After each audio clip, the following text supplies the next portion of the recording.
bem-vindos ao Chá e Prosa com Alexandra Gomide, sexta temporada. Hoje, o nosso programa terá o gostinho da Bahia, o estado brasileiro considerado a parte mais antiga da América Portuguesa, pois foi lá que a frota de Pedro Álvares Cabral ancorou em 22 de abril de 1500.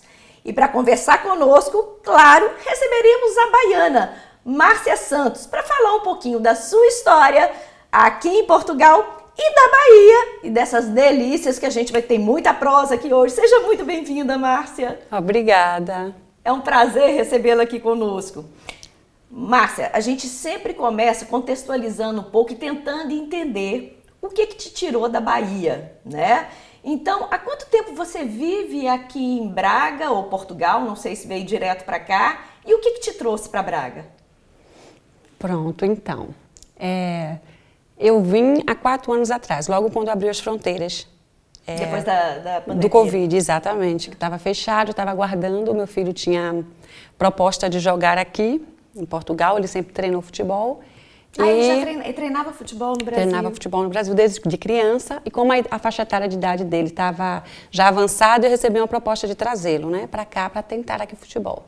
Então foi aí quando a gente estava ansioso para que as fronteiras liberassem, né, a nossa entrada. E assim, dia 21 de setembro de 2021, decidi trazer ele. Eu trazer para voltar. Em Lisboa. Então não era nem sua intenção ficar? Ainda não, eu ia me preparar mais para frente. Uhum. E aí o coração de mãe ali apertou, deixar ele lá. Qual é a idade dele? Na altura ele tinha, foi 2021, ele tinha 20 anos. 20 anos. Exato. E aí ele tinha dito para mim, olha, se o futebol não der, eu faço qualquer coisa, mas eu não pretendo voltar para o Brasil. E aí eu fiquei com o coração apertado e pronto. Meu esposo estava lá trabalhando, eu trabalhava para mim, nada a ver com comida, apesar de ser filha de cozinheira. E aí eu decidi trazer ele e fiquei ali, volto, não volto, não volto. Não teve coragem volto. de deixar? Não. Aí eu disse, olha, eu vou voltar, para voltar para cá de novo, não, vou ficar logo. E decidi ficar em Lisboa, foi onde eu fiquei 4 meses. Logo depois, a minha nora, que era a namorada desse meu filho, ele já estava vindo para cá, para Braga. Para Braga. Viemos em setembro, ela veio em dezembro. E ela ficava, vem minha sogra para Braga, Braga é tão fofo, é tão mimosa, a cidade é um encanto.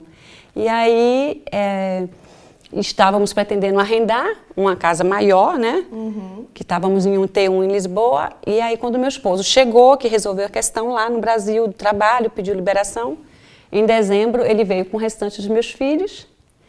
E eu decidi vir alugar um apartamento aqui em Braga. Olha, foi assim que eu vim. E Márcia, como é que foi essa adaptação? Porque, na verdade, você não chegou nem a se preparar, então, emocionalmente para viver aqui. Foi uma questão muito mais, o filho foi ao ponto de decisão, sim, né?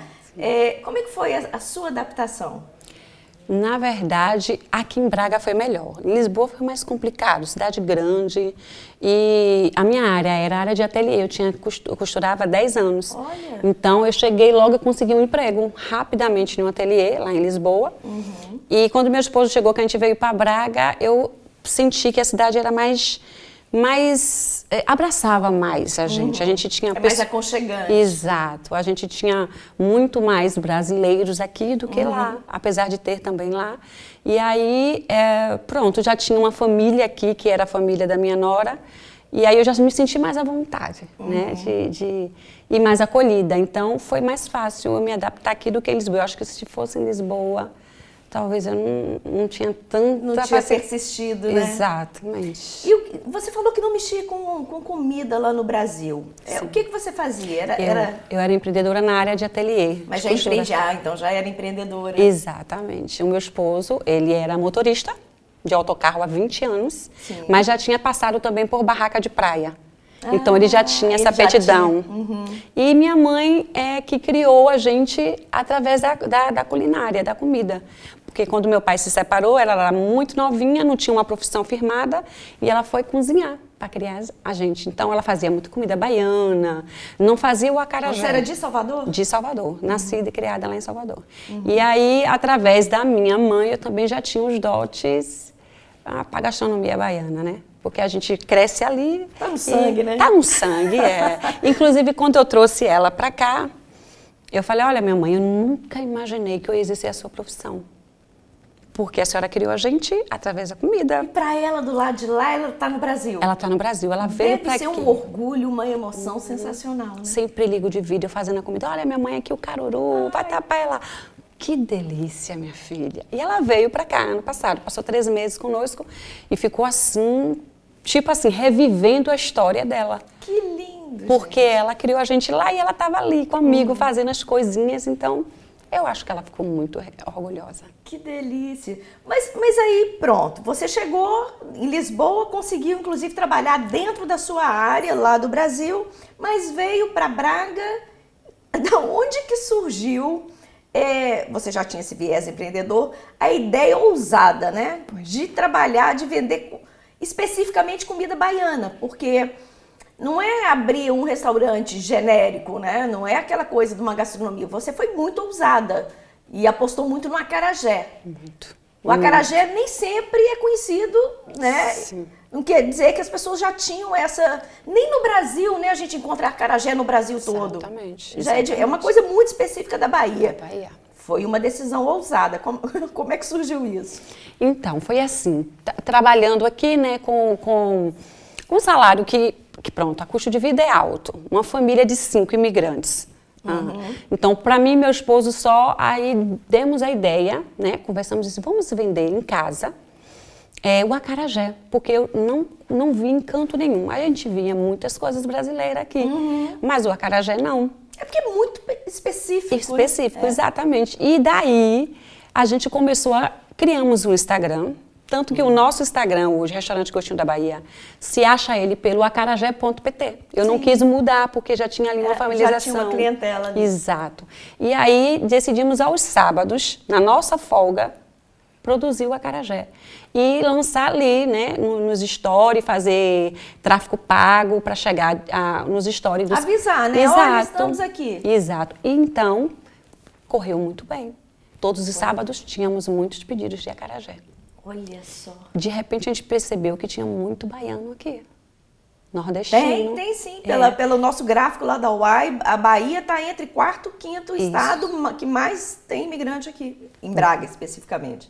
Em Braga, né? Então, e aí a gente só servia takeaway em casa, os clientes encomendavam e à tarde nós entregávamos, eles iam levantava no prédio lá embaixo, meu esposo descia enquanto eu fritava, preparava nova, meu esposo descia, essa dinâmica aí. Foi boca a boca, o pessoal foi falando, olha, tem uma menina que vende o acarajé. Olha, se espalhou. Quando é bom, né? Quando é bom, o passa-palavra, que é o nosso boca a boca, funciona maravilhosamente bem. Exato. E aí aí começaram a me apertar, só o acarajé, por que você não faz umas coisas? E eu disse, olha, de repente, quem sabe, se Deus permitir, for da vontade de Deus, a gente encontra um ponto, lá pra frente, a gente, né, consegue colocar mais coisas. E pronto, com 8 meses, pronto, eu decidi arriscar. E aí começamos a procurar um ponto meio que aconchegante, assim, e pertinho da gente, e foi tudo se encaixando, Alexandre. Parecia que foi Quando tem que ser, né? Parece que está escrito. Então, aí parecia aquele quebra-cabeça. Eu disse, olha, mas eu queria aqui perto de mim. E apareceu, assim, bem um ponto de uma brasileira que estava passando também, né? Ela não teve muito sucesso, ela era só aqui, não tinha muita ajuda, muito apoio. E decidiu passar. Com 5 meses que ela pegou, ela decidiu passar, ponto. E parecia que era encaixadinho pra mim. Tava te esperando. Tava me esperando. Engraçado. E quando eu falei pro meu esposo, que nada, menino, isso não vai dar certo. Isso vai dar certo.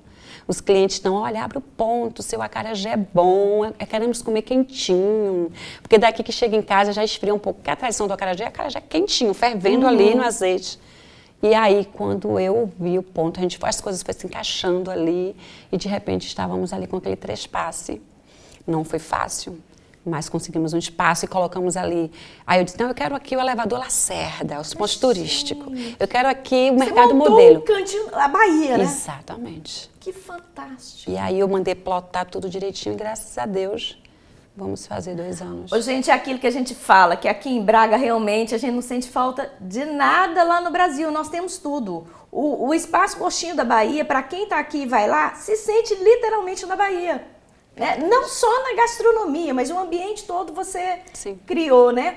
A gente está falando tanto em acarajé aqui, mas nossos telespectadores, nós temos gente que nos acompanha de vários lugares, brasileiros e não brasileiros. Explica o que é exatamente o acarajé.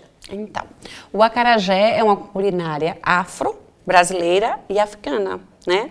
E ele é feito com bolinho de feijão, cebola e sal. A massa é basicamente isso aí, só. E vem acompanhado do camarão, que tem alguns que é camarão seco e outros que vai ali, faz aquele recheio com dendê. Que no caso eu faço assim, né? Que aqui a dificuldade é mais grande. E temos o abará, o vatapá, que acompanha com a vinagrete, com a salada. Então, na Bahia, ainda, em alguns lugares, ainda vende com caruru. O vatapá é esse creme... É o cremezinho, exatamente. Creme aqui é a salada vinagrete. E ali é o camarão. E abre-se o acarajé e coloca lá um pouquinho de cada coisa. Tem gente que consome com pimenta. Que tem aquela tradição, é quente ou é frio, que o pessoal fala. Então é que eles falam, se for pra Bahia, se não gosta de pimenta, não pede quente, não. Pede quente. Então, existe esse comentário, mas geralmente é a parte. Né? Por isso que eles perguntam se querem. Eu nunca particularmente vi, Alexandre. Eu via chegar aqui o pessoal falar, eu não quero quente. Eu digo, você quer frio? Olha, mas você é baiana e não conhece. Na Bahia eu particularmente nunca vi. Olha só. Agora, quando cheguei em Portugal, os brasileiros turistas que vai na Bahia disse que geralmente eles eram abordados quente ou frio. Exato, mas por exemplo, eu sou de Minas Gerais. Em Minas não é comum encontrar acarajé, isso não faz parte da nossa gastronomia. Exato. A gente só come acarajé quando vai para Bahia. Sim. E é essa orientação, olha, se te perguntar quente ou frio, é frio. Sim. Porque você não vai dar conta de comer o quente. Só os baianos dão conta do quente. Tá Olha só, isso é muito forte. E aqui que você foi ter essa percepção. Exatamente. É porque, na verdade, aqui você lidou com muita gente que não era da Bahia. Exatamente. E aí é todo o estereótipo, né, que tem ali por fora. Exatamente.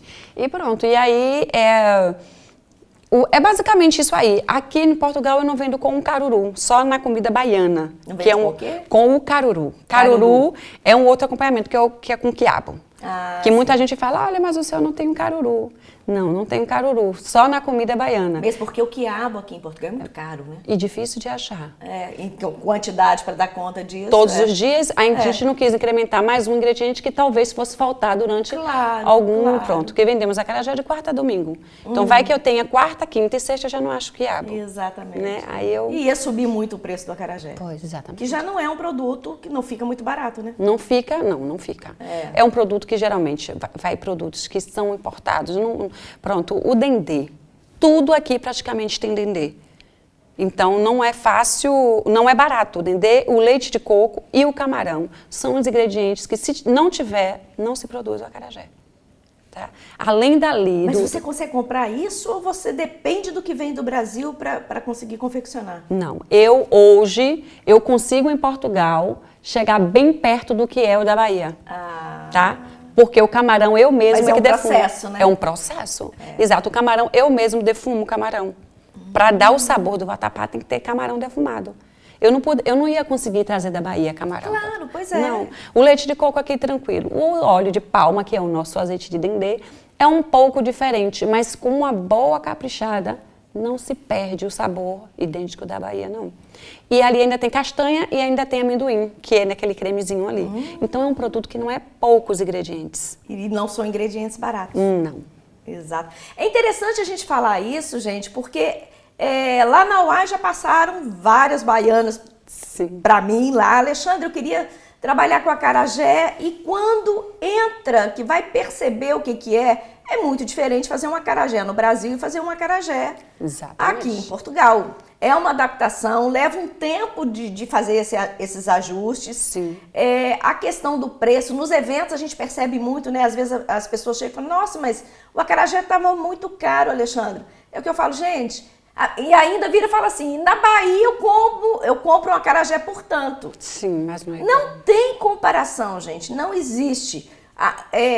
O custo de um acarajé no Brasil em nada tem a ver com o custo de um acarajé aqui em Portugal. Isso tudo tem que parar e pensar. Exatamente. Né? Mesmo quem pensa em trabalhar com isso, em empreender nisso, tem que ter clareza que esse também vai ser um desafio. Vai, e é grande. E grande. E é grande. Até porque aqui fez, vendeu, perfeito. Não vendeu, tudo fora e depois você tem que produzir tudo de novo. Exatamente. Tá? Não é igual um prato de comida que você vende de manhã e vende de noite, você faz aquela panela. Não. Vendeu, ok. Não vendeu, é lixo. A gente não consegue congelar um acarajé? Não. Eu tenho um cliente que mora aqui e na Alemanha. Então, ela pede os bolinhos, ela diz que ela congela, tá? E quando chega na Alemanha, ela bota no forno. Ela disse, mas eu ainda consigo manter um pouco a crocância mas do nunca acarajé. Fica a mesma coisa. Não, o acarajé é feito na hora. É feito na hora. Exatamente. E quarta, nós temos uma demanda grande. Graças a Deus que a gente coloca a promoção pela metade do preço. Você compra uma e ganha outra. E faz filas. E aí já vira tradicional na cidade, as pessoas já sabem. Então, na quarta-feira vão lá.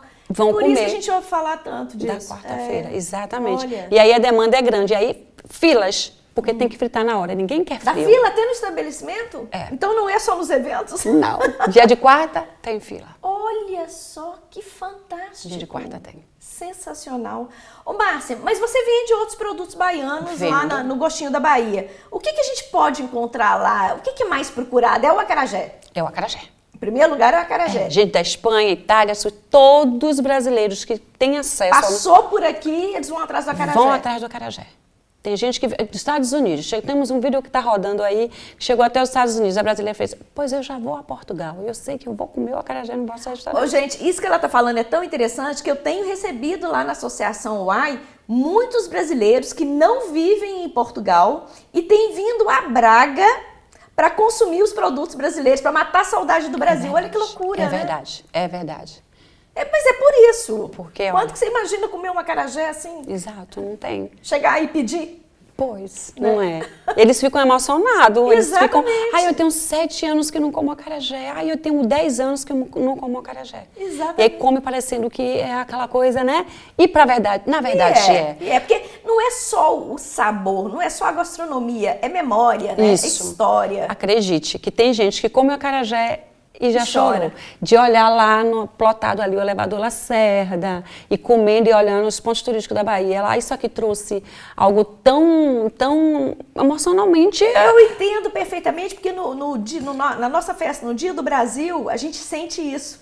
A gente sente essa emoção das pessoas que vão descobrindo os seus estados. Então, eu imagino que chegar lá no espaço, para o baiano, então, deve ser uma coisa muito forte. Muito forte, exatamente. Mas aí, depois do acarajé, o que eles mais procuram lá? Pronto, o que é que nós temos? Temos a comida baiana, O que é a comida baiana? Para mim, a comida baiana era o acarajé.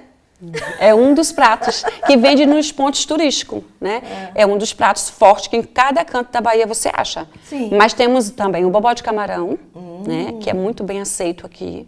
Apesar de ser baiano, ele é muito bem aceito pela gastronomia portuguesa. Os portugueses gostam muito. Pois é, lá no Gostinho da Bahia, como é que está seu público?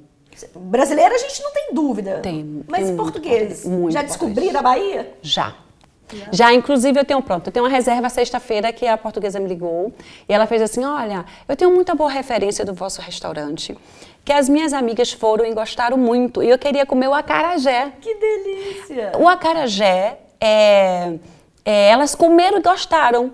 Então, reserva uma mesa para mim para sexta-feira, que eu vou com mais 3 amigas comer, ou seja, um português passa para o outro. Passa a palavra, que Exato. Funciona. E pronto, eu tive semana passada no tribunal para tirar uma antecedência criminais do meu filho e chegando lá, isso é muito gratificante, Alexandra. Eu fico assim, pronto, tá valendo o esforço. Cada passinho dado, né? Isso. E aí eu cheguei lá para tirar uma antecedência criminal do meu filho, por cada antecedência, o título dele que estava a vencer, tinha que levar. E chegando lá, o atendente, um senhor, ele foi muito simpático. Eu disse, olha, tem que correr que eu vou abrir o restaurante. Ele, a senhora tem restaurante? Tenho. Aí eu falei, ele, qual é o vosso restaurante? Eu disse, fica ali no Guautá. Ele, o Gostinho da Bahia. Ah, você tá brincando. Foi. Aí eu, o senhor conhece? Ele, não, mas eu vou lá, menina. Olha, eu disse, significa vai. que já tá, né, já falam mesmo sem conhecer. Isso é muito, muito bom. gratificante. Isso então, é eu muito tenho um gratificante. público brasileiro e também português que está ali, né? Já fiel. Exatamente. E passando para outras pessoas. E fala, olha, eu quero comer o seu acarajé. Ele já sabia o nome. Olha. Eu disse que bom. Ele, a vossa caipirinha também disse que é muito boa. Então, não temos só o acarajé. Eles gostam. E eles gostam. Temos o bobó, que você perguntou, né? Uhum. É a moqueca de camarão, que é a moqueca baiana. Nossa, que maravilha. Tem a moqueca mista, a moqueca de peixe com camarão. Temos a picanha aqui na chapa, que pronto, é um prato brasileiro, né? Forte, tradicional. E temos o escondidinho de carne do sol. É muito bom. Inclusive, nós vendemos na feira. E todos esses têm saída? Tem saída todos os dias. Olha. E temos também a carne do sol com pirão de aipim. Alexandre, é muito bom. Porque a nossa carne do sol é feita pelo meu próprio esposo. Ah, vocês produzem. Exatamente. Que Não conseguimos achar aqui bem parecido com o nosso. Então, ele mesmo faz a carne do sol dele. Fica maravilhoso. Que coisa boa. Muito, muito curioso e gratificante, né? É muito bom ouvir isso. O que você apontaria, Márcia, como mais desafiador ao empreender no ramo da restauração aqui em Braga? No seu caso, o seu desafio você ainda incrementou, trazendo uma coisa muito específica. Mas o que você apontaria em termos gerais, tirando a particularidade da Bahia? Então, Alexandra, aqui a gente tem um público muito grande, né, brasileiro, mas a restauração não é muito fácil, é sacrificante, você tem que viver para aquilo, então assim... É dedicação. A gente tem que abdicar de muita coisa. Pronto, tínhamos 3 anos querendo ir na Bahia e não consegue. Agora que a gente conseguiu, a gente fechou o nosso restaurante, 1 mês. E foi para o Brasil? E fui para Salvador lá, porque eu tinha casas lá e as coisas que estavam tudo... Como eu disse a você, eu imigrei sem saber que eu ia imigrar. Então, ficou muitas pendências lá. Então, o restaurante em si, ele tira essa liberdade, né? É gratificante você ser reconhecido, você ser elogiado, mas isso tira um pouco a sua liberdade. Enfim, você tem que trabalhar, porque é um prato específico. O desafiador é que você não consegue colocar uma pessoa para lidar com o acarajé. O acarajé tem que ser eu. Tem que ser você. Exatamente. Então, o que é que pensar? Uma pessoa, coloca alguém, viaja, vai resolver... Quem vai fazer o acarajé?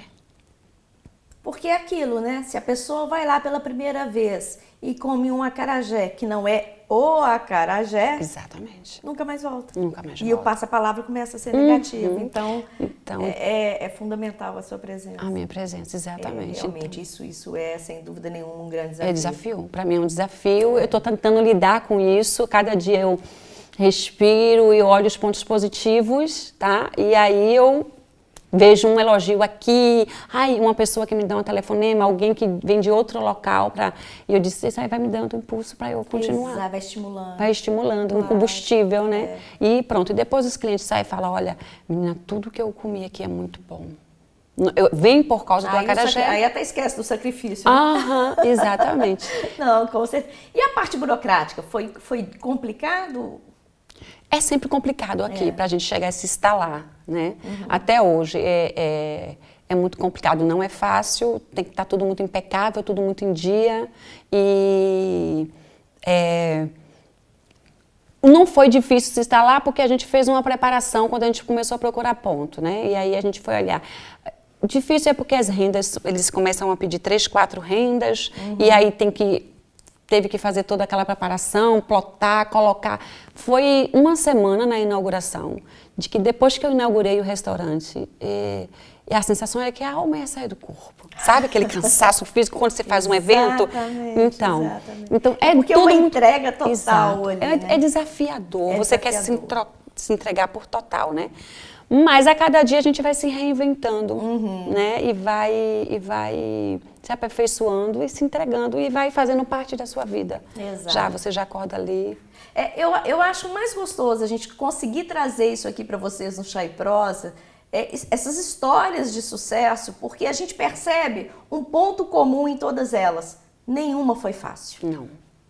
Ninguém chegou aqui, por mais que viesse preparado, organizado, em condições, sem a necessidade de um retorno financeiro imediato, e achou fácil. Mesmo assim, mesmo com tudo isso, tem os desafios, que são comuns a todos, e as particularidades de cada negócio. Mas em todos tiveram que ter essa paciência, essa resiliência de ir fazendo aos poucos. Igual a Márcia começou a fazer o acarajé em casa, sentiu a clientela. Quer dizer, na verdade, você só partiu para o investimento maior quando você já tinha uma noção que o seu produto era aceito. Exatamente.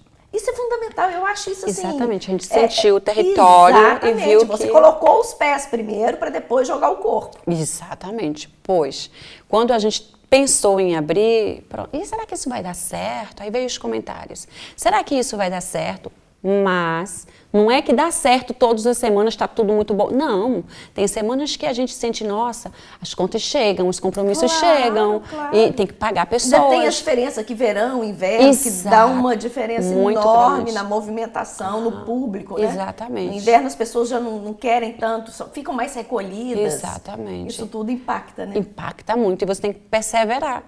Porque o comércio, ele nunca dá sempre. Claro. Às vezes, ele só mantém. Você tem que se preparar para isso. Exatamente. E o medo de uma nova pandemia. Quando a gente foi abrir. E um medo de não ir para frente. E o investir, não porque conseguir... tem o investimento. E não conseguir, né? Recuperar. Pronto. Aí as pessoas falam, nossa, mas o acarajé dá. Dá, mas não é só o acarajé. Tem pessoas que pensam que eu vi ali o meu ponto. Que sustenta, que segura. O acarajé é quase que o cartão de visitas. É o cartão de visitas. Só isso. É muito bom, Traz pessoas, traz. Mas eu não manteria aberto um restaurante só com acarajé. Exatamente. De jeito nenhum, Alexandre. Exatamente. E me fala uma coisa, você já comentou mais ou menos isso. Com essa quantidade de pratos e todos os pratos muito específicos, inclusive vários nomes, igual eu falei que até eu desconheço. Então, assim, é porque é muito regional, é muito Bahia, né? Sim.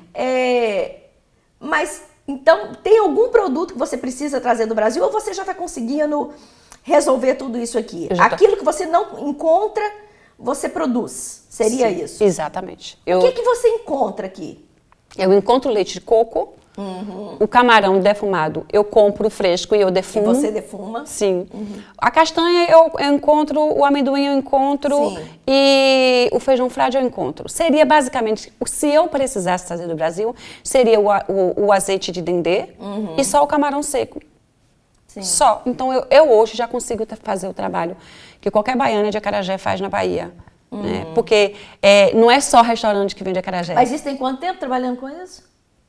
Com o restaurante vai fazer 2 anos. Olha só, mas são 2 anos aprendendo, é aquilo que você falou. Exatamente. 2 anos a cada dia, agora que vai ajustando os pontos e chegando. É um processo. É um processo. As pessoas têm que ter essa clareza. Não é um prato fácil, não é um prato fácil, porque os produtos que basicamente, pronto, o acarajé é a massa. As baianas não produzem a massa de acarajé. Ela vai na feira e compra a massa. Exato. O processo... Aqui você tem que fazer Eu tenho tudo. que produzir, Alexandre. Isso é muito desafiador. Eu imagino. Porque o feijão, ele tem que passar por um processo. Não é o feijão que você pega, bota de molho. Não, você tem que tirar toda a casca em volta do feijão. Aquele olhinho preto que tem no feijão frade. Quando a gente pensa numa porção é uma coisa, mas quando a gente pensa isso numa produção maior... Diária. E meu esposo aqui cuida disso aí. A parte do feijão. A família acaba tendo que abraçar. Né? Eu fico com a outra parte de produzir e atender, e ele fica... O feijão tem que ser ele, eu não aguentaria. Porque a gente vai, eu fui para Salvador, e aí toda a família que ela faz ali o rodízio do acarajé. A baiana chegou a baiana de Portugal, brincando. E aí eu fui fazer na minha casa, para a minha família, o acarajé. Fomos para a Feira São Joaquim. Lá eu achei tudinho pronto para mim. Facilita. Eu só fui produzir. Facilita. Aqui não, aqui eu tenho que produzir os ingredientes, no caso do camarão, que passa por um processo, e o feijão, para depois produzir o acarajé. Eu acho que aqui, gente, a gente tem que aproveitar também e deixar essa mensagem. Que cada um saiba valorizar e reconhecer não só o produto final, não só o sabor, mas todo o trabalho, toda a dedicação e o esforço que está por trás disso para trazer um pouco do Brasil para cá. Porque, por incrível que pareça, é uma coisa que a gente sempre tem que estar falando, principalmente nos eventos.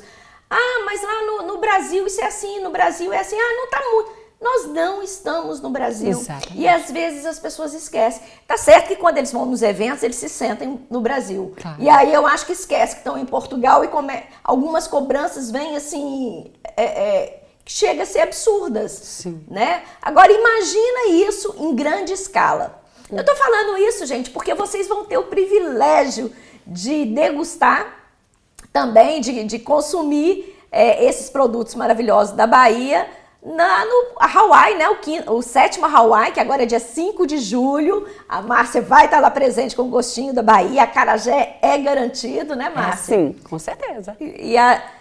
Além de aqui em Braga, quem está aqui tem o privilégio de poder já conhecer, né, saborear essas delícias. A Márcia está aqui pertinho da Universidade do Minho. Eu ia até te perguntar, a Universidade do Minho aqui te ajuda de alguma forma? Os alunos de alguma forma da universidade frequentam o restaurante? Frequentam. Porque está bem próximo, Tivemos agora um evento de formandos lá. Olha! E eles foram para lá. A primeira vez que esse grupo foi para lá, né? E aí não é necessariamente brasileiros? Não, a maioria português. Todos eles foram portugueses. Foram 40 formandos. E praticamente o restaurante ficou ali à frente, reservado para eles.